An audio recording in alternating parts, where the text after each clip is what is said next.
Hi guys, my name is Asmita. Welcome to my YouTube channel. Today we are going to talk about meditation.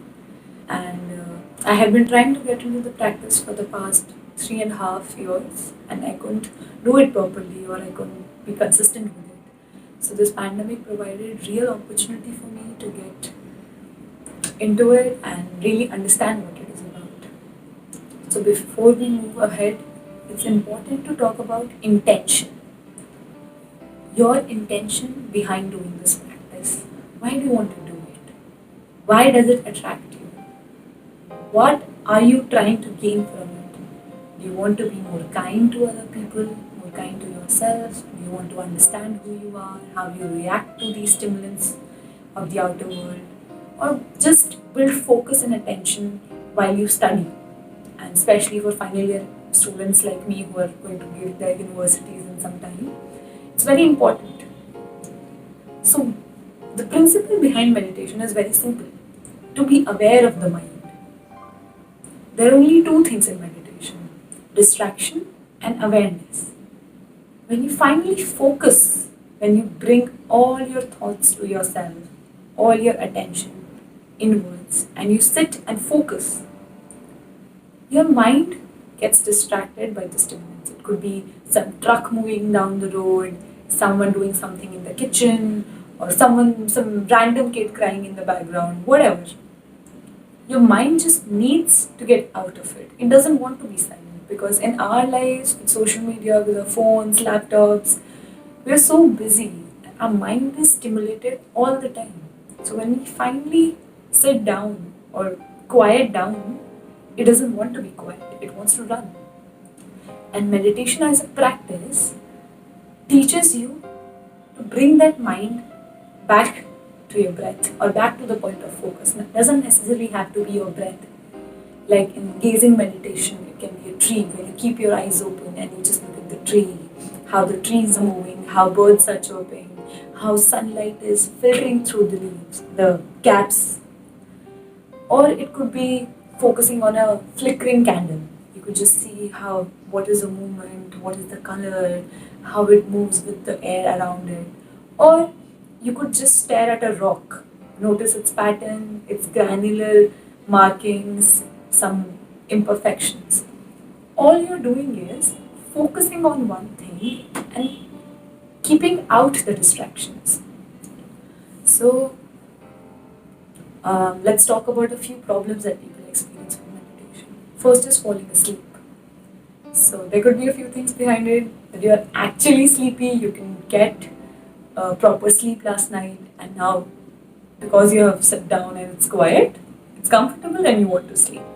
Second, you're doing it right after getting up. So you're just lying down. You think, okay, let's meditate. Someone told me you can do it lying down also, and you close your eyes, and you again fall asleep and late for class.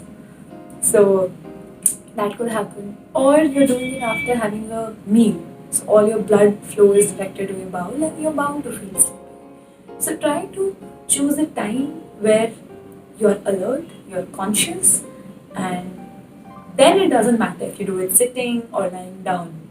Lying down, you guys must have seen the reclining Buddhas of Thailand, okay?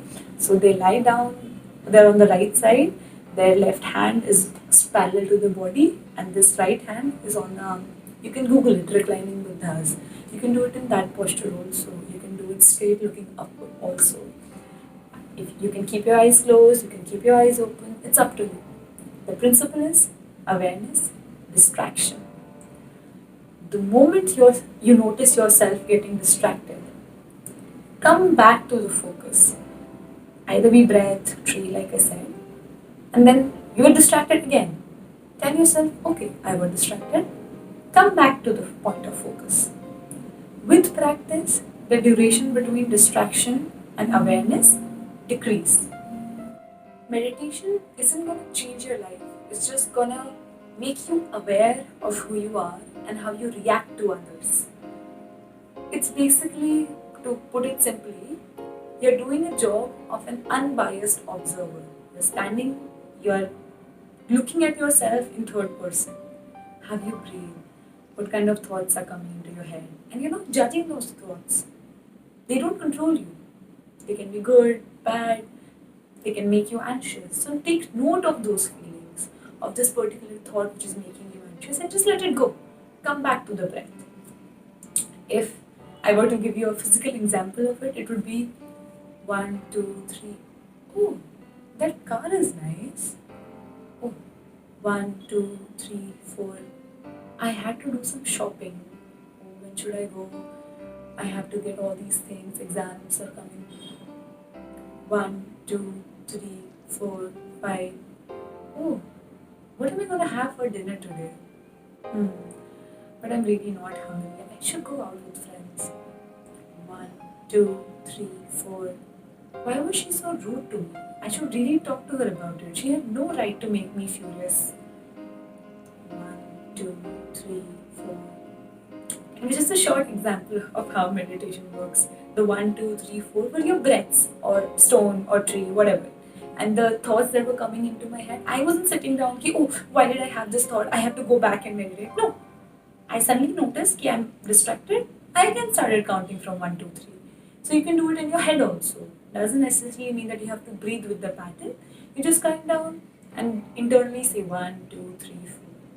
You can also do it with mantras. So like Om.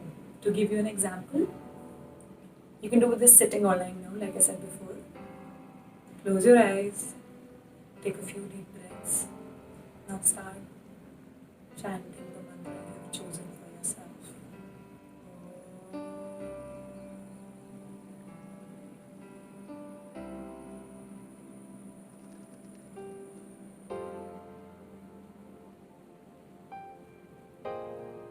This is another way. You can use Om, you can use Satanama, Satanama. You can decide your own mantra. It can be a sound, it can be a syllabus, or we move on. There is another way that I do it when I don't find the calm to sit down or lie down. I'm too anxious, I'm too furious about something. It's called written meditation. So you take a notebook, you take a pen, you set a timer to 1 minute, 15 seconds, 3 minutes. I know some people who do it for 1 hour also. And you just start writing down. You don't have to read it afterwards, you don't have to judge it. It's just letting the thoughts flow and just writing it down on the paper. There is another method which I use during exam time, Qigong. And I will link a very good tutorial video in the description box. Please check it out, Qigong. In exam time, when you don't have time to go to the gym or exercise or go for a run or to stress, you can do it in 10 minutes, 15 minutes. And it streamlines the flow. It gives you the focus that you need. So, I hope you guys learned something from this video. All you need to do to start your practice is to fix an intention, find a time which suits you, find a method. You can try multiple methods. There is Vinyasana, there is Vipassana, there is Kalingini method, there is mindfulness, multiple methods online. Find what works for you, or a few methods that I showed you. Third, don't fix a goal. Be consistent with it. Whatever happens, come back to the breath and come back to the practice. Every day, day after the day, you just have to be consistent. Lastly, don't be too hard on yourself. This is not about judging yourself or disciplining yourself. This is about noticing the flow, how a river flows, how your thoughts flow. So I hope you guys will stick to it. I will later post a video of me meditating, and I will try to post some guided meditations also. So if you're interested, do check them out and subscribe to my channel. I hope you guys had a safe Diwali, and yeah, take care.